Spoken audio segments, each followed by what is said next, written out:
حضرت واصف علی واصف رحمۃ اللہ کا بڑا پیارا جملہ ہے کہ وہ نیکی ہی کیا جو اللہ نے قبول نہیں کی، اور وہ گناہ ہی کیا جسے اللہ معاف کرتا ہے۔ تو نہ علم کا دعویٰ کرنا ہے، نہ عمل کا دعویٰ کرنا ہے، اللہ کے فضل کا دعویٰ کرنا ہے۔ اور اس کا جو بہترین فارمولہ ہے وہ عاجزی اور انکساری ہے۔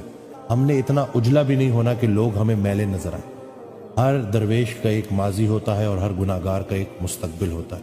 تو یہ جو ہم لوگوں کو جج کرتے پھرتے ہیں، لوگوں کو کویسچن کرتے پھرتے ہیں کہ یہ فلانا جو ہے میں زیادہ اچھا ہو گیا ہوں تو میں دوسرے سے بہتر ہوں، تو یہ جو تکبر ہے نا، اللہ سے جو ہے نا پناہ مانگنی چاہیے کہ کہیں ایسا نہ ہو کہ ہم کسی ایسی نیکی میں مبتلا ہو جائیں جو ضائع ہونے والی ہے، یا کہیں ایسے گناہ میں مبتلا ہو جائیں جو معاف نہ ہو سکے۔